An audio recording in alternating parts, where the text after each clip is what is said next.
My name's Mon. I run Positive Feedback, which is a PR and artist management agency specialising in music, arts and culture.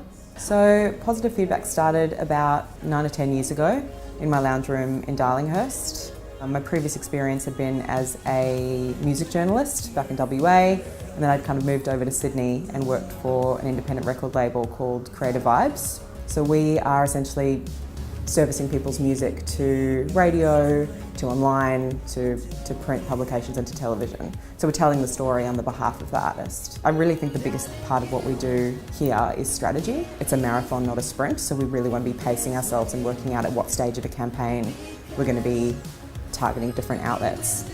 A lot of what we do is the conversations that happen where there isn't actually coverage. It's having conversations with tastemakers and journalists and radio about this project and about the longevity of the project and setting it up so that we can bring on those key champions, and those media outlets will then come on board early and start to follow them for their careers, and they will then cover them when the time is right. The future of music PR is going to look quite different. There's not as many outlets as there used to be, so we're having to be far more creative than we ever have been. Now it's all about content, so we're actually getting artists to pre-prepare their content. So, taking photos of tour essentials that they take with them on the road, just so that we can actually deliver that to a media outlet. In terms of finding a PR company that's right for you, I think it's a good idea to just look up different artists that you like and respect and that are kind of in a similar world. And then in terms of the structure of the actual deal with the publicist, they vary quite a lot, which is why I actually really feel like artists should do their own campaigns at the beginning, because I think that it's quite important to understand what it actually means. Another thing is just making sure that you have all of your assets together, just to make it really easy for those people to listen and see if they like it.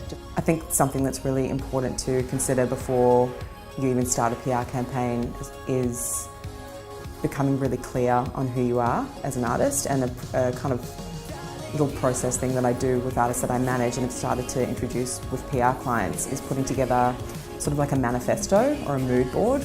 As your team grows, you can kind of just let them know this is exactly who we are, this is what we stand for, and then no one can kind of shake that. The reason that I do this really is being able to work with artists that I so deeply respect and watching them build careers that are sustainable for their lives.